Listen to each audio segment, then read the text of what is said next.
And now it's also recording as well. So I'm just going to instigate a conversation here between myself and Wesley Kew, about the whole idea of mental strength. We're going to look at the words resilience and see how useful words are as well, and how we language ourselves into existence around topics that are to do with protection of the body and the mind. Just a little bit of information if people don't know. Wesley is an amazing guy. Is also, as well as an amazing guy, also he's a clinical psychologist and master practitioner of NLP and also some of the work that he's been doing is with mental resilience strength, with sports organizations, obviously a lot of personal clients as well, lots of experience in the field, also working with football teams, Premier Rugby teams. He also coached the water polo under 17s female water polo team to gold. Yeah, so a lot of experience in how to have a really good solid, because a lot of these people are young athletes as well, very vulnerable in their being, and don't know who they quite are yet, some of them as well, under a lot of pressure. So a lot of experience there. So can I just ask with a brief broad question that you can kind of answer in any way you like, Wesley, to begin with? What do you think, what would you say mental strength is, mental health and mental strength? What would you say, as a broad brushstroke, what would you say that is?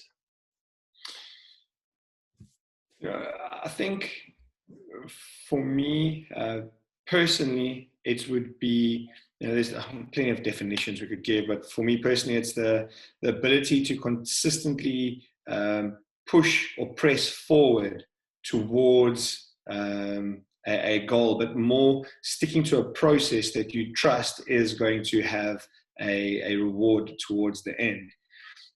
With clients, it's more about not getting too caught up in what's not working, and more a determination to try and find the little things that are working. Sky Sports made famous the 1% rule with their cycling team. Trying to get, if you can improve your sleeping by 1%, your hydration, your technique. And for me, that's really what resilience is the ability to consistently find that one little thing that is working and trying to improve on it. So what then, that's good. Thank you for that definition. So then what then wouldn't be mental strength or mental health? Finding reasons why it's not working.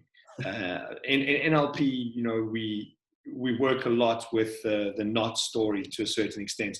And in therapy, I see that a lot, is people are, I would use the word addicted to their story. It becomes such a habit of, we tried really hard, but the other team just had a few more resources, and we're good and we trained hard, but the ref just wasn't quite working for us. And once we start, giving away our power and focusing on our controllables, for me, that's the not resilience. You're actively looking for reasons to justify and almost accept why you didn't achieve your outcome. All right, so I can get into that area of thinking there, whereby if a client cannot be responsible for their outcome, where they've delegated, they said, I can't do this, I'm not good enough.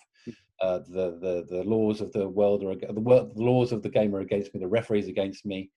Any kind of lack of responsibility of your own abilities to do something would be on a scale of not mental strength and not mental health.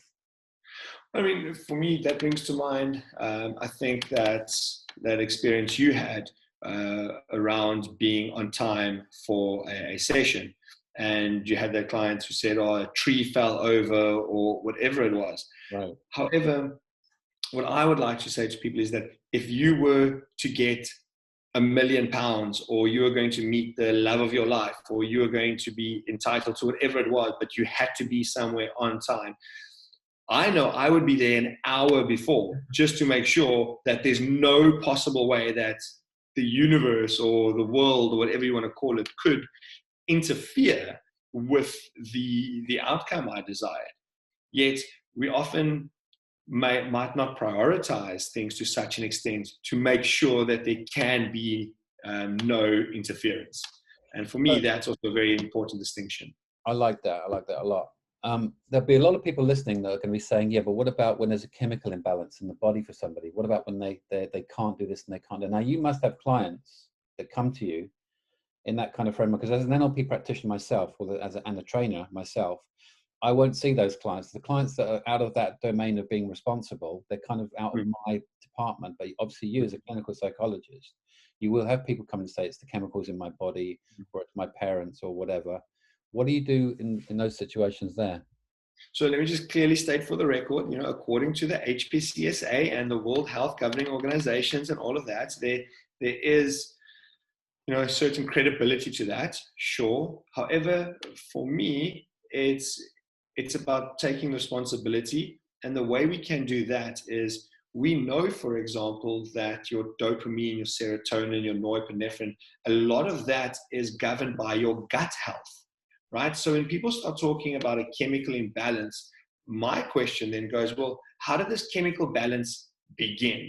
Were you born with it? Has it always been there? Or has it been maybe that you have been eating fast food for the last, however many years as a regular occurrence? When last have you eaten fresh fruit and vegetables? When last have you consistently stuck to a water-rich diet, or focus on eating smoothies or juices for a period of time, or even fasting for that matter? We so easily give away, oh no, well, my brain, I'm a victim of these chemicals. And no, you are able to control that. Wim Hof and what's his name, Dr. Joe Dispenza, they've done quite accurate and empirical research on how meditation can influence the chemicals in your brain, how it can influence your cortisol, your heartbeat. So we know that the brain can influence the body, and we know that the body can influence the brain. So yes, we can cop out and say, oh, I need these medications, or you can start by going, well, I'm going to start eating right, I'm going to start drinking right. I mean, one of the number one cures for depression, according to there's a nice word there is in psychology for these standardized practices of healing, is exercise. Most cures have and do some exercise. Do this and this and chuck in some exercise. So for me, that's one of the major ways to start counteracting that potential kind of thinking. Very nice. So in practice, a client comes to you, for instance, in practice, and they start saying, look, I think I want to change something. I think I want to do this. What do you do? Well, you can hear that they're not quite ready. They're not on that point of, I can hear your mental strength here. We can all hear your mental strength. Like, just do this, just do that, just eat better. But we know for a fact that a lot of people are not in that place when they're can't even consider that, because they're so far off the scale of responsibility, or they've got it's genetic. It's come through the genes, put it that way. So they're already on the wrong side of the fence in terms of being able to think like you. What do you in practice? What do you do with those clients? So twofold. We'll get to the part of addressing their story, but in psychology, there's a great word. It's called pre-contemplation, and then there's also pre-contemplation. So it's and a lot of clients find themselves they're thinking about making a change. And for me, this is where education comes in, surrounding how has your story influenced your reality. In NLP, it's quite nice because it's quickly to highlight how you're using a past experience without awareness, and you're making it your reality right now.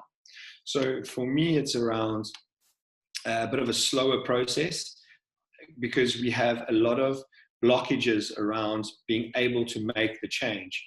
And the thing that I often have to be very respectful and mindful of is that many people may not have had the experiential or the experience of what it requires to make the shift.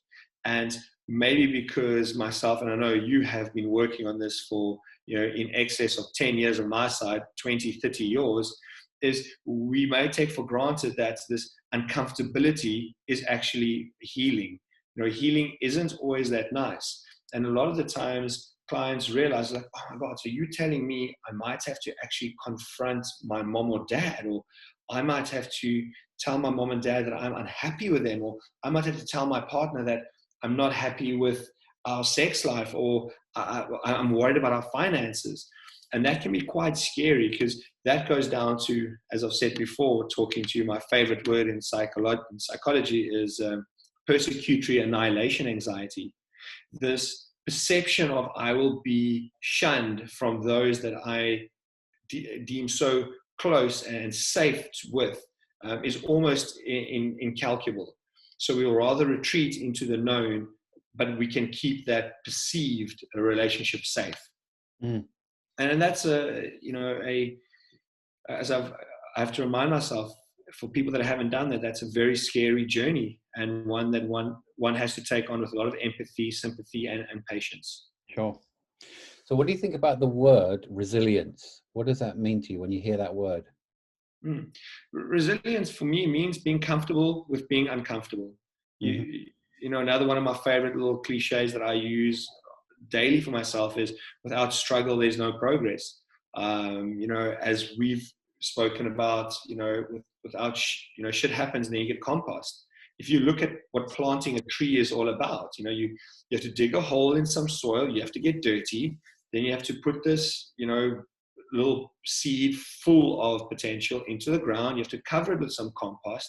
You have to make it moist. It's dark. It's uncomfortable. And then you have to allow the seed to engage with its own strength, and then and trust itself to grow towards the light.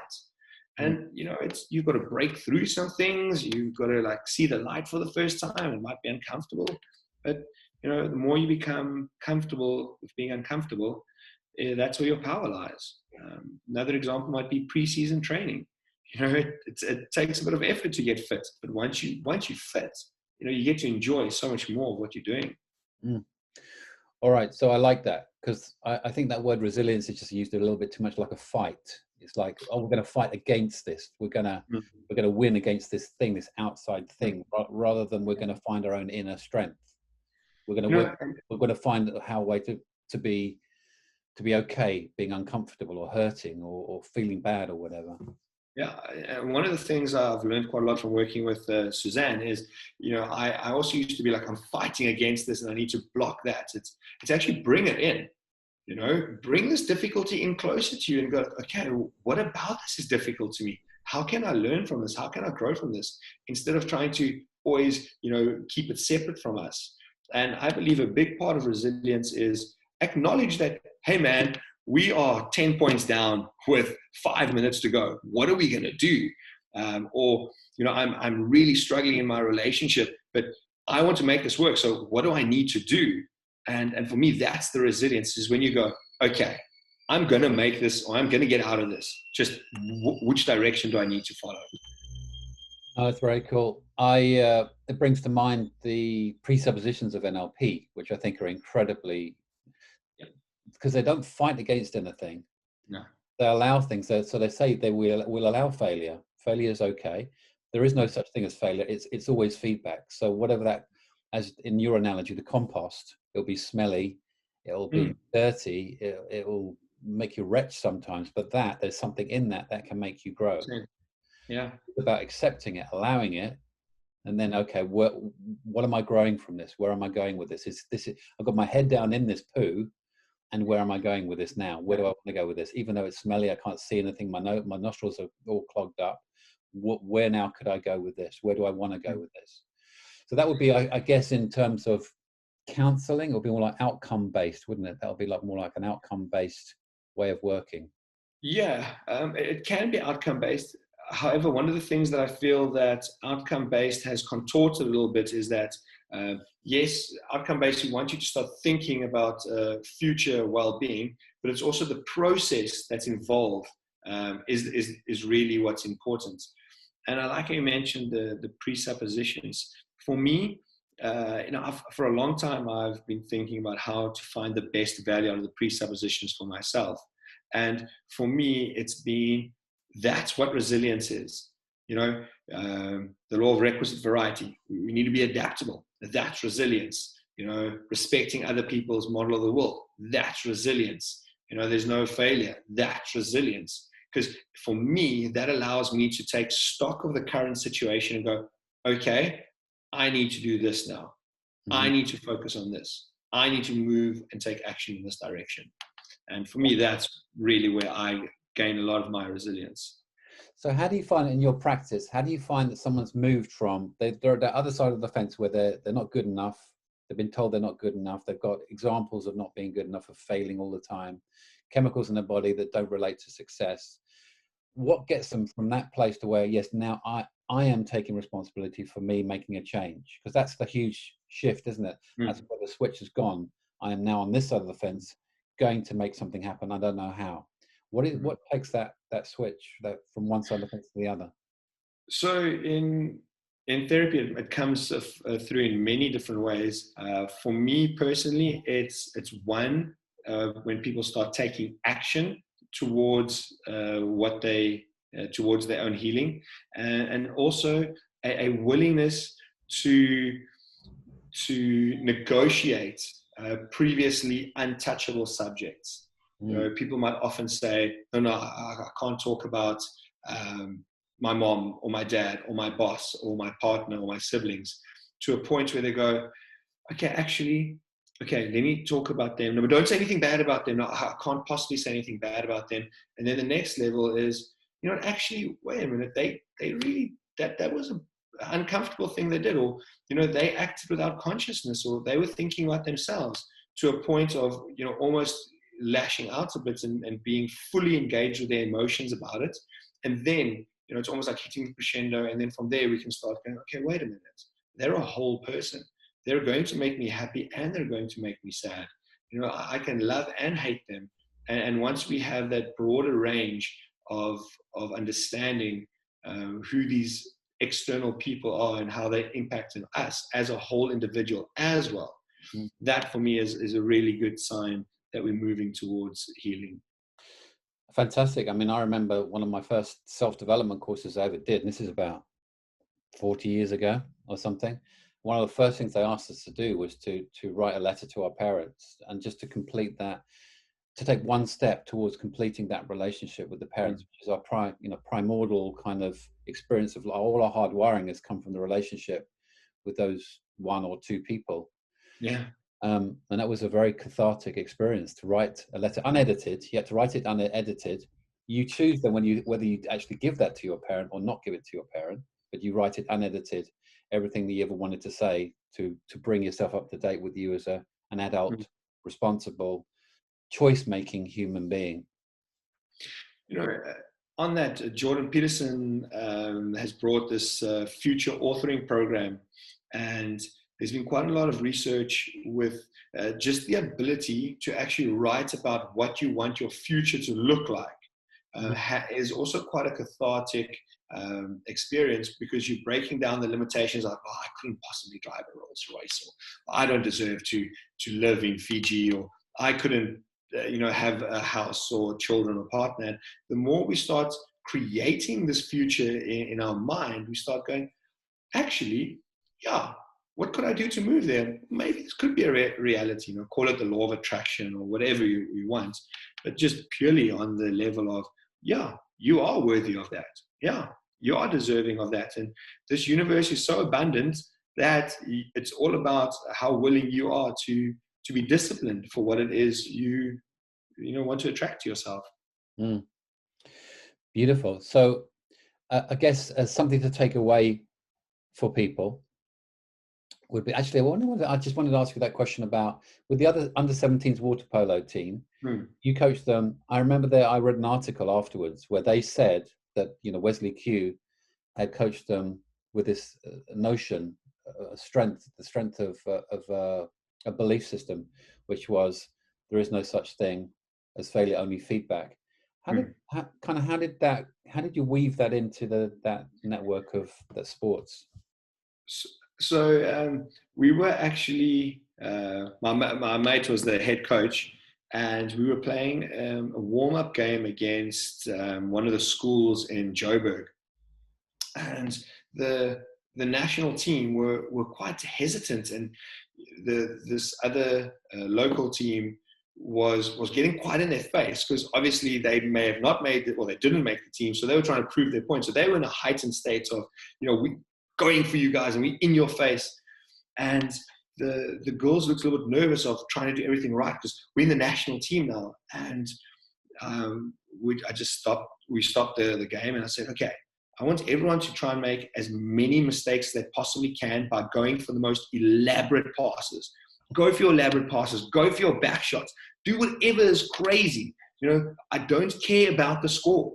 We are here to train. They're here to beat you. So, they're playing a finite game. We're playing an infinite game.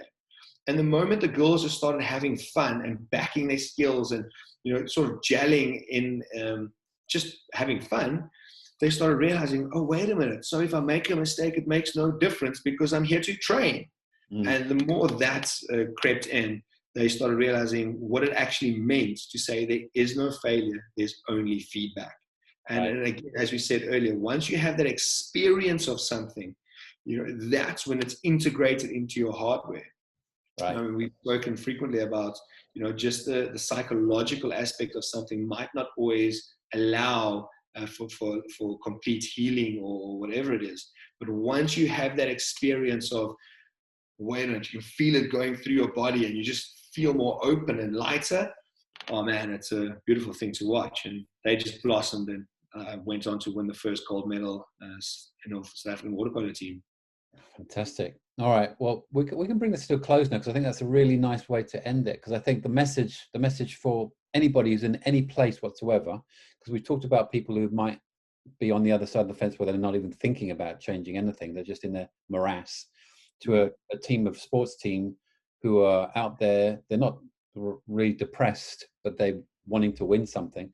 I think it's really nice that there's a theme there, a thread there, which goes through. If you want something, you need to take some action towards that. Absolutely. Yeah.